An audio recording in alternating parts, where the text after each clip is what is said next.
오늘 우리에게 주시는 하나님의 말씀은 로마서 3장 23절, 24절의 말씀입니다. 로마서 3장 23절, 24절의 말씀입니다. 다 찾으셨으면 한 목소리로 함께 읽겠습니다. 모든 사람이 죄를 범하였음에 하나님의 영광에 이르지 못하더니 그리스도 예수 안에 있는 속량으로 말미암아 하나님의 은혜로 값없이 의롭다 하심을 얻은 자 되었느니라. 아멘. 할렐루야. 우리 주님께서 부활하셨습니다. 오늘은 기쁨의 부활주일입니다. 함께 만나서 이 기쁨의 예배를 함께 드려야 되는데 온라인으로 예배 드릴 수 있는 밖에 없는 지금 상황이 안타깝습니다. 그럼에도 불구하고 여러분 있는 자리에서 하나님께서 우리에게 베풀어 주신 구원의 은혜를 생각하고 예수님의 부활을 같이 기뻐하며 오늘 말씀을 들었으면 좋겠습니다. 오늘 말씀의 제목은 예수 나의 전부입니다. 저는 예수님을 고등학교 2학년 때 인격적으로 만났습니다. 예수님을 만나기 전에 제 인생의 좌우명은 나는 내 인생의 주인이고 내 삶의 주관자다. 이것이 제 좌우명이었습니다. 저는 굉장히 교만했고요. 좋게 얘기하면 아주 자존감이 높았던 사람입니다. 저는 제 능력과 실력으로 뭐든지 할 수 있는 사람이라고 여기며 살았던 아주 교만한 사람이었습니다. 예수님을 뜨겁게 만나고 나서 제일 먼저 제가 신경 쓰였던 것이 바로 제가 그동안 견제하고 왔던 제 인생의 좌우명이었습니다. 그래서 저는 예수님 만난 이후에 제 좌우명을 바꿨습니다. 나는 내 인생의 주인이고 내 삶의 주관자다. 맨 앞에 주어인 나를 X표 치고 예수님으로 바꿨습니다.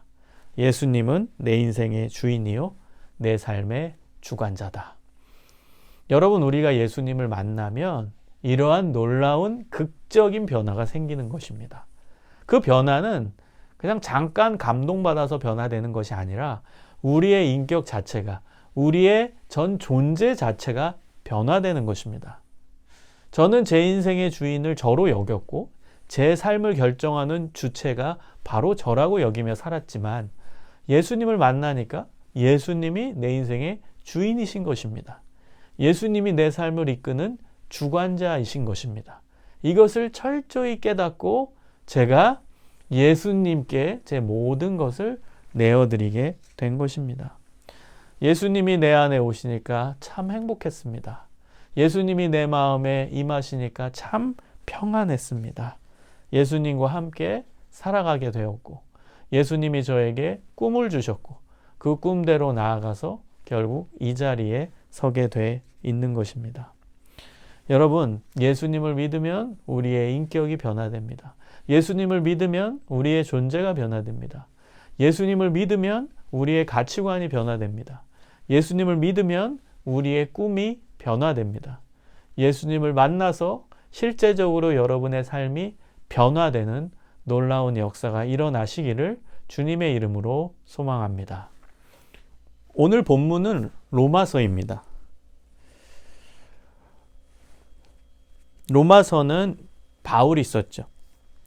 신약 성경의 반 이상을 차지하는 것이 바로 바울이 쓴 바울서신입니다. 바울서신의 특징은 바울이 교회에 공적인 편지를 쓴 것입니다. 그것은 아무 이유 없이 쓴 것이 아니라 크건 작건 간에 이제 문제가 발생했기 때문에 그 문제의 해답서로 바울이 편지를 쓴 것입니다. 바울이 로마서를 로마 교회에 보낸 것은 로마 교회가 문제를 가지고 있었기 때문입니다. 그 문제는 뭐였냐 하면 로마 교회 안에 유대인도 있었고 이제 헬라인도 있었고 이제 로마 사람도 일부 있었던 것입니다. 이 논쟁이 시작이 된 것이죠. 어떤 논쟁이냐? 유대인이 선민 백성, 하나님이 택하신 선민 백성이기 때문에 유대인이 우월하다는 거예요.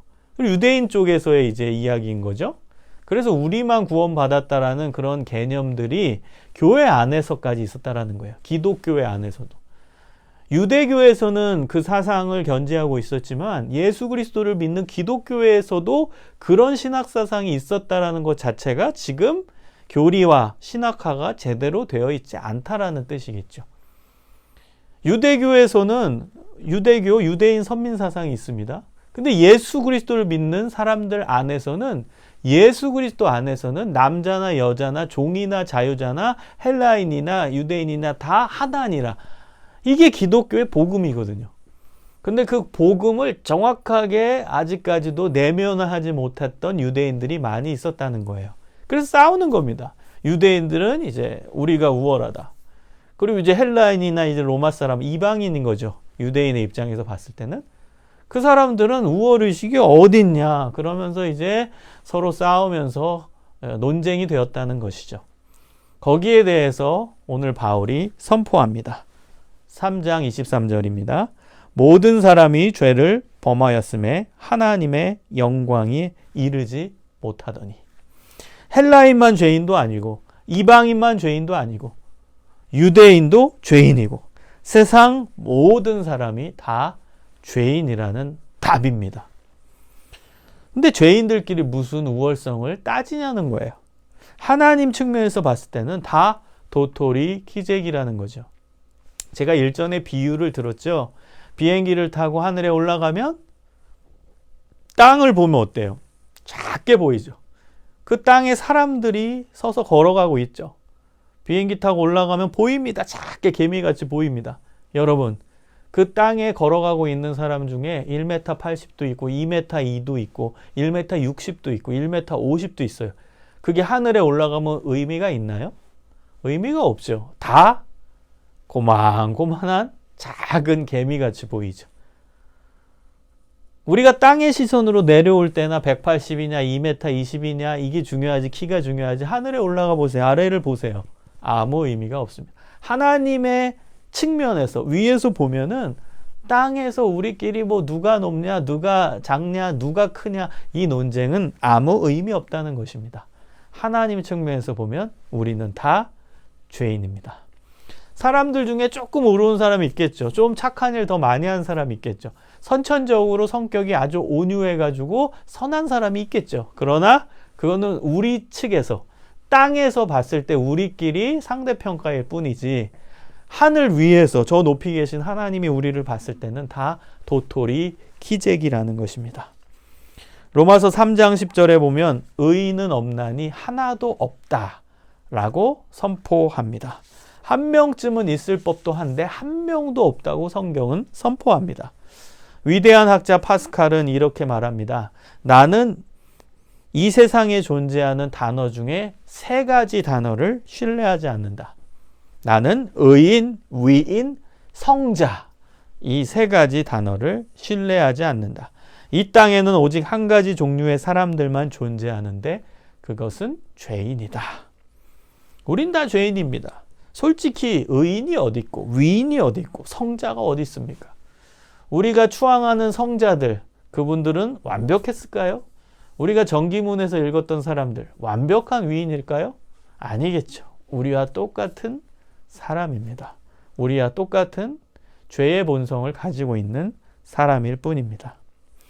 마태복음 5장 28절에 보면 예수님께서 나는 너희에게 이르노니 음욕을 품고 여자를 보는 자마다 마음에 이미 간음하였느니라. 예수님은 마음의 죄를 언급하시거든요. 이 마음의 죄에서 벗어날 수 있는 사람이 어디 있겠습니까? 이것이 인간의 실존입니다. 행동으로 악한 모습을 안 보여도 마음으로 죄를 짓는 존재가 바로 부족한 우리 인간입니다. 그런데 유대 지도자격인 바리새인 율법학자 사두개인들은 자신들이 율법을 다 지킴으로 말미암아 자신들은 의인이 되었다라고 착각하며 살았습니다. 그리고 율법을 지키지 못한 사람들을 무섭게 정죄하는 죄를 지었죠. 누가복음 18장에 보면 이 유대 지도층 인사들은요, 기도할 때도 하늘을 쳐다보며 기도했습니다. 자신들은 죄를 하나도 짓지 않고 하나님의 뜻대로 살았다라고 하늘을 보면서 당당하게 이야기하며 자기 자랑하는 기도를 했습니다. 이들의 마음속에는 더 나쁜 꿍꿍이가 있었고 더 무서운 죄를 갖고 있었음에도 불구하고 겉으로만 아닌 척, 겉으로만 의인인 척, 겉으로만 착한 척하며 살았다는 것입니다. 여러분, 이게 율법주의입니다. 율법주의의 문제는 뭐예요? 속, 내면. 내면이 바로 되어야 하는데 그 내면은 신경 쓰지 않고 겉으로 그런 척만 하는 거. 이게 가장 큰 율법주의의 문제인 것입니다. 여러분, 척하는 신앙, 무서운 신앙입니다. 그런 척, 착한 척, 괜찮은 척, 성결한 척, 거룩한 척, 기도 많이 하는 척, 성경 많이 보는 척. 여러분, 척하는 신앙에서 벗어나시기를 소망합니다. 그래서 로마서 2장 1절에 보면 유대인의 잘못에 대해서 바울이 이렇게 언급합니다. 남을 판단하는 사람아, 누구를 막론하고 내가 핑계하지 못할 것은 남을 판단하는 것으로 내가 너를 정죄함이니 판단하는 내가 같은 일을 행함이니라. 겉으로는 율법 잘 지키는 척, 선한 척하고 그렇게 살아가는데 속으로는 누구보다도 더 무서운 죄, 더 나쁜 죄를 품고 산다는 것입니다. 그래서 그들을 향해서 예수님은 이렇게 비판하시죠. 독사의 자식들아, 회칠한 무덤아. 독사의 자식. 여러분, 독사는 겉은 굉장히 화려하죠. 그러나 속에는 엄청나게 무서운 독을 품고 있는 것이죠. 그리고 회칠한 무덤 안에는 시체가 썩어서 냄새나는 그런 공간입니다. 그러나 겉은 페인트색을 칠해가지고 화려하게 만들었다는 거죠. 그 두 가지 비유로 예수님께서는 유대 지도층 인사들을 강하게 비판하셨다는 사실입니다. 여러분, 요한복음 8장을 보면 이제 간음한 여인이 나오죠. 유대인들이 어떻게 하죠? 율법을 잘 지켰던 유대인들이 그 여자를 끌고 와서 돌로 쳐서 죽이려고 합니다. 이 여인의 이야기는 들으려 하지 않고 율법을 지키지 않았다, 이거 하나만으로 혈안이 돼서 돌을 던져 죽이려 하죠. 그런데요, 그 유대인들, 돌을 들어서 그 여인에게 던지려 하는 그 유대인 속 안에는 더 무서운 간음죄가 꿈틀대고 있었다는 거예요. 그래서 예수님이 명언을 남기시죠. 죄 없는 자가 먼저 돌로 치라. 예수님이 그들의 심리를 간파하신 거예요. 그들 내면 안에는 이 여자는 행동으로 간음죄를 쥐어서 현장에서 발각돼서 잡혀온 거잖아요.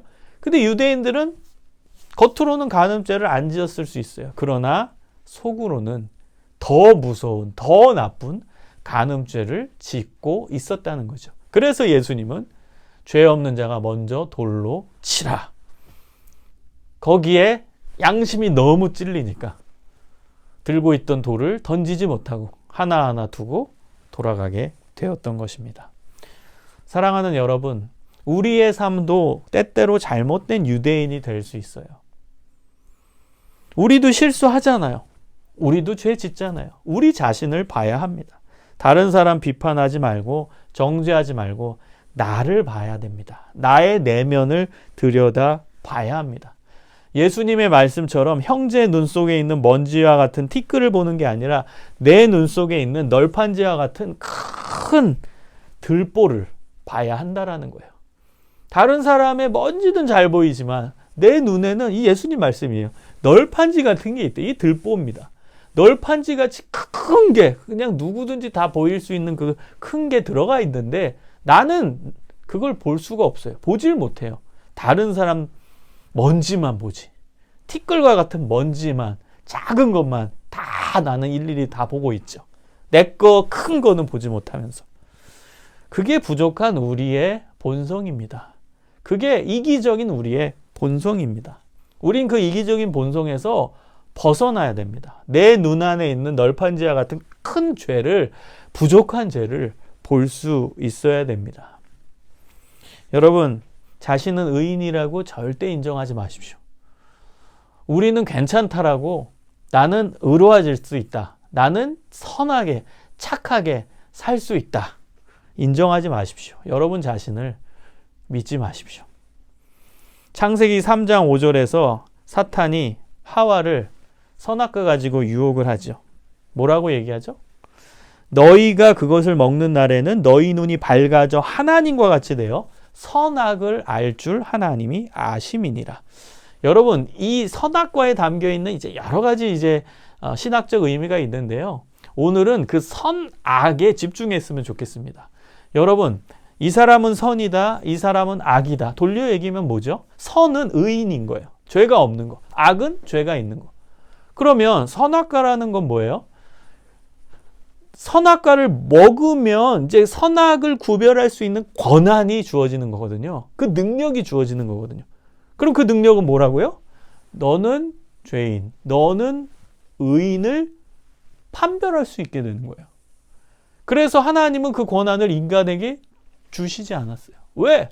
하나님만이 그 권한을 갖고 있는 겁니다. 왜? 하나님은 죄가 없으신 분이니까. 죄가 없는 분이 너는 죄인이고 너는 의인이고를 판별할 수 있는 것이지, 죄가 있는 존재가 너는 죄인이고 너는 죄인 아닌 의인이야 판별할 수 있겠어요? 절대 그렇게 할 수 없어요. 선악을 판별하려면, 죄인이네 의인이네를 판별하려면 그 판별하는 존재가 죄가 없어야 되는 거예요. 그래서 하나님만이 그 권한을 갖고 계신 거예요. 하나님은 죄가 없으시니까. 그런데 그 하나님의 영역에 인간이 도전한 거죠. 사탄이 유혹하는 거예요. 먹어. 선악과를 먹어. 선악과를 먹으면 너희 눈이 밝아져서 하나님과 같이 돼. 그래서 선악을 구분할 수 있게 돼. 누구는 의인이고 누구는 죄인이고 너가 판단할 수 있게 돼. 그 전제는 뭐라고요? 너가 죄인이 아니야. 맞죠? 선악을 판별할 수 있는 존재는 죄가 없어야 돼요. 그래야 선악을 판별하고 이게 죄네, 이게 죄가 아니네 판별할 수 있는 거죠. 그건 하나님만이 갖고 있는 권한이었는데 인간이 그걸 먹었어요. 사탄이 유혹해서. 그것은 무슨 뜻이에요? 그 선악과를 먹은 존재가 나는 이제 죄인이 아니네. 그래서 선악과에 담겨있는 그 유혹에 담겨있는 아주 깊숙한 메시지는 뭐예요? 너 죄인 아니야. 사탄이 유혹하는 거예요. 너 그거 먹어. 너 하나님과 같이 돼. 즉 너는 죄가 없게 돼. 죄가 없게 돼서 너는 선악을 판별할 수 있어. 너는 죄가 없게 돼서 죄인이네 의인인을 구별할 수 있게 돼. 너 죄인 아니야. 너 하나님과 같이 될 거야. 이것이 사탄이 하와를 유혹한 깊은 내용입니다. 여러분, 이게 인간의 가장 첫 번째 죄이자 무서운 죄였던 것입니다. 나는 의인이네. 나는 죄인이 아니네. 나는 선악을 판별할 수 있는 죄가 없는 존재네. 나는 하나님과 같은 존재네. 이게 인간이 범죄한 최초의 범죄 사건인 동시에 가장 무서운 범죄의 내용입니다. 여러분, 우리는 죄를 지을 수밖에 없는 약한 존재이고 악한 존재입니다. 그 실존적 차원에서의 고백을 여러분이 진짜 할 수 있어야, 그래야 엄청나게 놀라운 하나님의 은혜를 예수 그리스도를 통해서 경험할 수 있는 것입니다. 오늘 설교의 핵심입니다. 자신의 연약함을 인정하는 것이 은혜의 시작점입니다. 나는 연약한 존재입니다, 하나님. 나는 죄인입니다. 나는 부족합니다. 나는 죄를 지을 수밖에 없는 부족한 존재입니다를 고백하는 그 지점이 하나님의 은혜를 받는 시작점이 되는 것입니다. 자신의 연약함을 인정할 때, 나는 부족한 죄인임을 인정할 때 그 사람에게 예수 그리스도의 십자가가 의미 있게 되는 것입니다. 왜냐하면 예수 그리스도의 십자가는 죄를 씻는, 죄를 씻는 십자가이기 때문입니다. 예수 그리스도의 십자가는 죄인을 구원시키는 십자가이기 때문입니다. 죄인들의 죄를 용서하는 십자가이기 때문입니다. 그럼 전제가 뭐예요? 죄가 있어야죠. 여러분들 인간이 나는 죄인 아니네, 나는 의인이네, 나는 괜찮네, 나는 의로울 수 있네, 율법으로 나는 다 지켜가지고 깨끗하네. 그러면 예수님의 십자가가 전혀 의미가 없게 되죠. 예수님의 십자가의 전제는 죄인데, 죄를 씻기는 십자가인데, 죄를 용서하는 십자가인데, 죄를 해결하는 십자가인데, 그럼 전제가 죄인 거예요. 그래서 여러분이 나는 연약하네, 나는 죄인이네, 이걸 인정해야만 예수 그리스도의 십자가가 실제적으로 그 사람에게 다가오고 임하는 것입니다. 로마서 5장 20절에 죄가 더한 곳에 은혜가 더욱 넘쳤나니 라고 사도 바울이 고백한 이유가 여기에 있습니다. 예수님의 십자가의 전제, 그것은 바로 죄입니다. 죄. 여러분이 죄인임을 인정해야 됩니다. 여러분이 부족한 죄인임을 철저하게 전인격적으로 고백할 수 있어야 합니다. 여러분, 본문 24절을 다 함께 읽어보겠습니다. 시작. 그리스도 예수 안에 있는 속량으로 말미암아 하나님의 은혜로 값없이 의롭다 하심을 얻은 자 되었느니라. 모든 사람이 죄를 범해 죄 가운데 빠져서 그 죄를 해결할 방법을 못 찾고 발을 동동 구르고 있을 그때에 하나님께서 예수님을 보내셔서 인간의 죄를 속량해 주셨다는 복음의 메시지입니다. 로마서 6장 23절에 보면 죄의 값은 사망이다라고 나오죠. 죄의 값을 치르려면 사망이 있어야 됩니다. 죄가 없어지려면 죄를 지은 사람이 죽어야 돼요. 죄의 값이에요. 죄의 값을 치르려면 사망이 있어야 되거든요. 그럼 우리가 죄를 지었으면 우리의 죄의 값이 사망이잖아요. 그럼 우리가 죽어야 돼요. 영원히 죽어야 돼요. 그런데 하나님께서는 우리를 너무나 불쌍히 보시고 예수 그리스도를 우리 대신해서 죽게 하신 거예요. 원래 우리가 죽어야 되는 십자가인데 죄의 값은 죄를 값을 치르려면 사망이기 때문에 우리의 죄의 값은 우리가 죽어야 되는데 예수님이 대신 그 죄의 값을 치르시고 십자가에서 죽으셨다라는 거예요. 죄의 값은 사망. 우리의 죄의 값을 예수님이 십자가에서 사망하심으로 죄의 값을 치르셨다는 것입니다. 이것이 바로 24절에 나온 속량이라는 단어의 의미입니다. 속량. 값을 치르다. 내 죄의 값을 치르다. 우리 인간의 죄의 값을 예수님이 대신 치르신 것입니다. 그래서 우리는 하나님께 갈 수 있게 된 것입니다. 예수님이 죄의 값을 다 치러주셨기 때문에 그래서 예수님으로 말미암아 우리는 의인이 된 겁니다. 내가 의인이 된 게 아니라 예수님으로 말미암아 나를 의롭다라고 칭해 주셨어요. 그래서 우리는 하나님께 갈 수 있게 된 것입니다. 내가 곧 길이요 진리요 생명이니 나로 말미암지 않고는 아버지께로 갈 자가 없느니라. 예수님이 길이 되어 주셨어요. 예수님이 생명이 되어 주셨어요. 예수님이 진리가 되어 주셨어요. 그래서 우리는 하나님께 갈 수 있는 하나님의 자녀가 되는 권세를 누리게 되었습니다. 아멘. 여러분, 이 놀라운 속량의 역사, 예수님의 십자가의 역사는 누구에게 일어난다고요?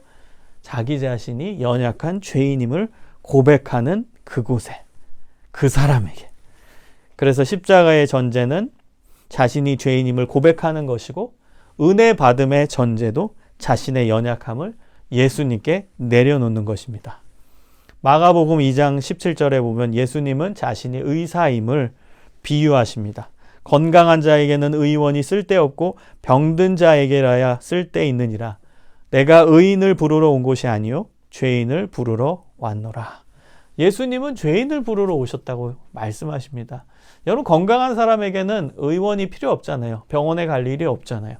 병든 사람에게 의사가 필요한 것이죠. 마찬가지로 예수님이 오신 것은 죄인을 부르러 오신 거예요. 의인인 사람에겐 십자가가 필요치 않은 겁니다. 죄가 있는 사람에게 그 죄를 씻는 십자가가 필요한 거예요.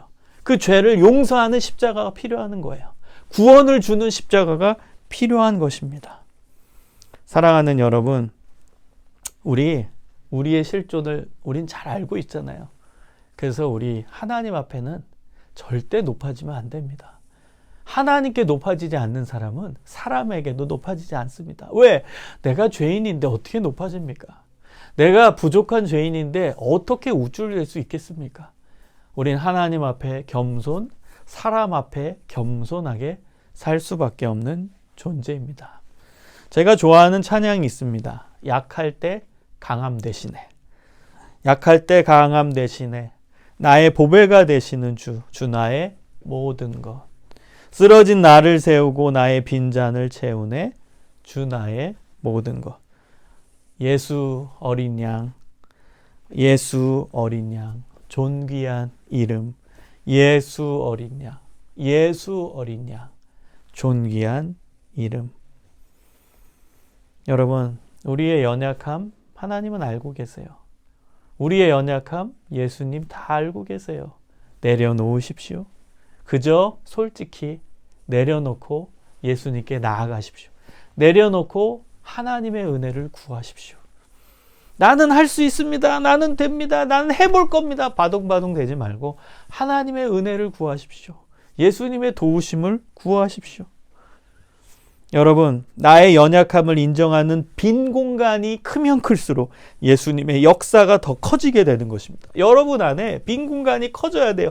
나는 이거 된다. 내 안에 나로 채워지면 그 안에는 예수님이 역사할 수 없어요. 그러나 나는 안 됩니다. 나는 부족합니다. 내려놓습니다. 내려놓은 그 빈 공간에 예수님의 은혜가 몰려 들어오는 것입니다. 예수님의 은혜로, 예수님의 역사로 채워지는 것입니다. 여러분, 이 원리를 사도 바울이 알았기 때문에 디모데전서 1장 15절에 보면 바울은 이렇게 고백합니다.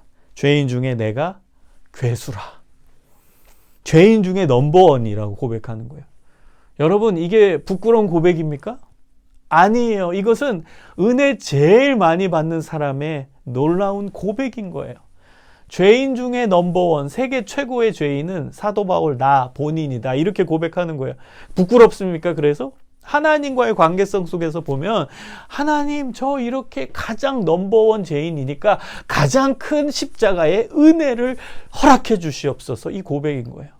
제가 이렇게 부족하고 세상 사람들 중에 가장 부족한 존재니까 하나님 가장 많이 저에게 은혜를 주시옵소서. 그 고백인 것입니다. 본인이 죄인임을, 부족함을 인정하는 그 빈 공간이 크면 클수록 하나님의 은혜로 그 빈 공간이 채워지기 때문입니다. 여러분, 빈 공간을 넓히십시오. 여러분 안에 빈자리를 넓히십시오. 그곳에 예수님의 은혜가 강력하게 임하는 것입니다. 고린도후서 11장 30절에는 내가 부득불 자랑할진대 내가 약한 것을 자랑하리라. 여러분, 이 세상 사람이 약한 거 자랑하는 사람 있어요? 난 돈이 없네요. 난 학벌이 부족하네요. 난 건강하지 않네요. 이거 자랑하는 사람 있어요? 없지요. 세상 사람들은. 다 나 돈 있네요. 나 건강하네요. 나 차 뭐 타고 다니네요. 나 집 어디서 사네요. 자랑하고 싶지. 나 핸드폰 어떤 거 써요. 나 핸드백 어떤 거 사서 갖고 있어요. 나 시계 뭐 차고 있어요. 자랑하려고 하지. 약한 것을 자랑하는 사람 있나요? 나 병들었어요. 자랑합니다. 나 많이 배우지도 못했어요. 자랑합니다. 저 가진 거 없어요. 자랑합니다. 이런 사람 있나요? 근데 사도 바울은 뭐라고 고백해요? 내가 부득불 자랑할 게 하나 있는데 그것은 내가 약한 것을 자랑합니다. 난 약한 것을 자랑합니다. 난 없는 걸 자랑합니다. 난 부족한 걸 자랑합니다. 난 죄인임을 자랑합니다. 왜 그렇다고요? 그때 연약함, 그 안에 연약함을 고백하는 그 고백 속에 예수님의 은혜의 물결이 들어오기 때문입니다. 여러분, 갯벌에 박힌 배들을 빼내는 방법이 뭐가 있을까요? 갯벌에 이제 뭐 서해바다나 가면은 배들이 이제 갯벌에 박혀 있는 그런 장면들을 보셨을 거예요. 그러면 밧줄로 그 배를 묶어서 영차 힘을 줘서 그걸 빼려고 하면 그게 잘 빠집니까? 아무리 힘을 들여도 그 갯벌에 박혀 있는 배가 빠지지 않습니다. 갯벌에 있는 그 배를 쉽게 빼는 방법은 물이 들어오면 되는 거예요. 밀물이 되어서 바닷물이 들어오면 자연스럽게 그 배들은 갯벌에서 나오게 되는 것입니다. 예수님의 은혜의 물결이 우리에게 넘치면 우리는 자연스럽게 그 은혜의 바다 안에서 우리는 예수님이 주시는 참된 구원을 맛보며 참된 은혜를 맛보며 우리의 죄의 문제를 해결할 수 있게 되는 것입니다. 사랑하는 여러분, 오늘은 부활절입니다. 예수님의 은혜를 기억하십시오. 그리고 나는 너무나 부족한 존재임을 예수님께 솔직히 고백하십시오. 신앙에 있어서 절대로 우월의식이나 교만함을 가지지 마십시오. 그저 나의 약함을 예수님 앞에 가지고 가서 내려놓으십시오. 제가 좋아하는 찬송가가 또 있습니다. 370장. 주 안에 있는 나에게 딴 근심이 있으랴. 여러분, 이 찬송가의 가사가 우리의 믿음의 고백이 되기를 소망합니다. 주 안에 있는 나에게 딴 근심 있으랴. 십자가 밑에 나아가 내 짐을 풀었네. 내 주는 자비하셔서 늘 함께 계시고 내 궁핍함을 아시고 늘 채워주시네. 내 주와 맺은 언약은 영 불변하시니 그 나라 가기까지 늘 보호하시네. 주님을 찬양하면서 할렐루야 할렐루야. 내 앞길 멀고 험해도 나 주님만 따라가리. 여러분, 우리 인생의 약함을 십자가 앞에 다 내려놓으십시오. 내 인생의 힘들고 무거운 짐을 예수님께 다 풀어버리십시오. 내 인생의 모든 죄를 예수님께 다 내어 맡기십시오. 예수님이 우리의 힘이고 우리의 능력이고 우리의 꿈이고 우리의 생명이고 우리의 소망이고 우리의 전부이십니다. 이 믿음을 가지고 오늘 부활절 의미 있게 보내시고 매일매일 예수님과 동행하며 행복을 맛보며 살아가시기를 주님의 이름으로 간절히 축복합니다. 우리 다 함께 기도하겠습니다. 오늘은 부활주의를 맞이해서 우리가 하나님 앞에 회개할 제목들을 내어놓고 우리의 나약함, 연약함 그 제목들을 다 내어놓고 기도하는 시간을 갖도록 하겠습니다. 제가 샘플로 10가지를 써봤습니다. 다 같이 기도하겠습니다. 내 마음과 생각 안에, 입술과 행동 안에 가득한 탐욕과 거짓, 교만과 위선, 음란과 쾌락의 죄를 예수 그리스도의 십자가 앞에 솔직하게 내려놓고 간절한 마음으로 회개합니다. 내 마음 속에서 하나님을 온전히 높이고 찬양하고 예배드리는 가운데 하나님을 뜨겁게 사랑하며 살아가야 하는 것이 우리의 자연스러운 삶의 모습이지만 그렇게 살지 못한 죄를 철저하게 회개합니다. 하나님께서 우리에게 베풀어 주신 구원의 은혜를 생각하며 매일 감사하며 살아야 했건만 우리는 무조건 더 많이 가지기를 원했고 없는 것에 주목해서 불평, 불만을 마음과 입에 달고 살았음을 고백하며 회개합니다. 때로는 우리가 영적인 교만함에 빠져서 영적으로 약한 사람들을 보며 판단하고 정죄하는 무서운 죄를 지었음을 깨닫고 회개합니다. 하나님께서는 나 자신을 사랑하라고 말씀하셨건만 나 자신을 용서하지 못하고 나를 있는 모습 그대로 품지 못하고 다른 사람들과의 비교 속에 열등감에 빠지며 살아온 죄를 회개합니다. 하나님께서는 내 이웃을 내 자신같이 사랑하라고 말씀하셨습니다. 그러나 우리는 가장 가까이에 있는 가족, 친구, 선후배, 직장 동료, 교회 식구들조차 용납하지 못하고 시기하고 미워하며 사랑하지 못했음을 고백하며 회개합니다. 구약에서 하나님께서는 고아와 과부와 객과 같은 사회적 약자를 품고 사랑할 것을 말씀하시고 신약에서 예수님께서는 가난하고 병들고 소외된 자들과 함께 하시고 그들에게 소망을 주시는 삶을 모범으로 보여주셨건만 우리는 우리 자신의 안위와 편안만을 추구하며 그들을 실제적으로 돌보지 못했음을 회개합니다. 예수님께서는 우리가 세상의 소금과 빛이라고 말씀하셨습니다. 하지만 우리는 가정과 일터와 사회에서 손해와 희생을 감당하는 녹는 소금으로 참된 위로와 소망을 주는 빛으로 살아가지 못했음을 고백하며 회개합니다. 하나님께서 만드시고 베풀어 주신 피조 세계를 더 사랑하고 아끼고 돌봐야 하는 책임이 우리에게 있습니다. 그러나 우리는 우리의 이익만을 추구하며 자연 환경을 훼손하고 함부로 사용했음을 깨닫고 회개합니다. 사무엘은 기도하기를 쉬는 죄를 하나님 앞에서 결단코 범하지 않겠다고 선포했습니다. 그러나 우리는 매 순간 하나님을 찾고 의지하고 하나님을 내 삶의 실제적인 주인으로 모시고 살지 못했음을 고백하며 회개합니다. 우리의 죄를 용서하여 주시고 우리에게 자비를 베풀어 주시옵소서. 이제는 우리 구주 예수 그리스도의 무한하신 은혜와 아버지 하나님의 그 크신 사랑과 성령님의 인도하심과 교통하심과 복내려 주심이 예수 그리스도의 십자가를 온전히 붙들고 우리 자신의 연약함을 예수님께 내려놓고 예수님이 주시는 참된 평안과 크신 은혜를 경험하며 살아가고자 결단하는 여기 모인 믿음의 자녀들 가운데 이제로부터 영원까지 항상 함께하여 주시기를 간절히 축원하옵나이다. 아멘.